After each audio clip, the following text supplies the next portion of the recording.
Eh bien justement, puisqu'on parle de différents vaccins, on parle aussi de différents virus dans le sens où ils mutent ce virus. Alors c'est toujours le même évidemment, mais ces mutations font parler d'elles en Angleterre. Au début, on s'est dit que c'était simplement un moyen pour Boris Johnson de mettre une espèce de bandeau sur la gestion qui se passait pas très bien. Et puis on se rend compte qu'il y a quand même peut-être quand même une contagiosité qui serait qui serait bien différente et bien supérieure à celle qu'on connaît jusqu'à présent.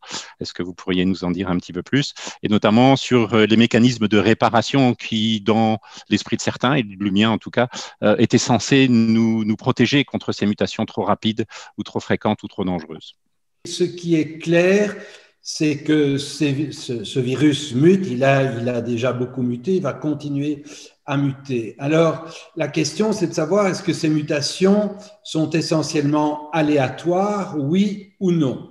Jusqu'ici, c'est ce que l'on pense, d'autant que bon, ce virus est quand même apparu récemment. Donc, ces mutations sont aléatoires, mais vont-elles le rester? Et donc, avec la mutation dont on parle aujourd'hui, on a peut-être bien une première mutation qui, effectivement, favorise le virus en facilitant sa transmission. On a des arguments, je ne vais pas rentrer dans les détails, aussi au niveau moléculaire, parce qu'effectivement, il y a des parties de la protéine spike qui sont touchées par ces mutations qui vont faciliter l'entrée du virus dans nos cellules. Donc, il y a un substrat et aujourd'hui, effectivement, on peut penser que la transmission est accrue, ce qui ne veut pas dire, on n'a aucun argument pour ça, que la sévérité de la maladie est accrue et des données toutes récentes suggèrent que ça ne change rien à la situation des plus jeunes, au fait qu'ils sont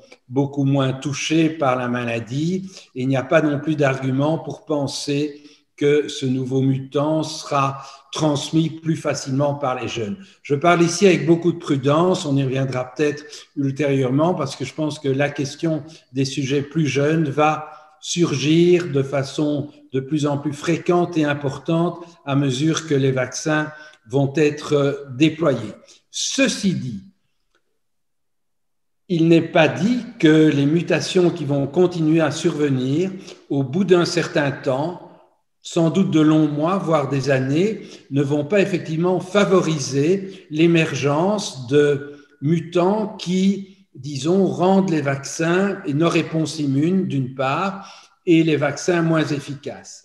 Alors, bon, ici, nous sommes entre collègues, donc je pense qu'il faut être prudent dans la communication sur le sujet, mais il y a au moins un article qui montre que chez des sujets immunodéprimés qui ont reçu du plasma de sujets convalescents et qui sont restés porteurs du virus, eh bien le virus est progressivement devenu moins sensible aux anticorps neutralisants.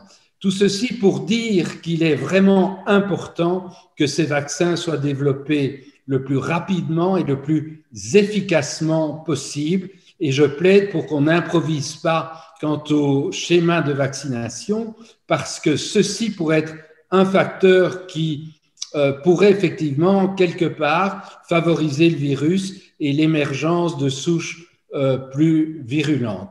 Encore une fois, il faut être prudent dans la communication à ce sujet, en particulier vers nos patients et vers les citoyens, mais je pense que, bon, vous avez posé la question des mutations, donc je voulais donner l'information la plus complète disponible aujourd'hui.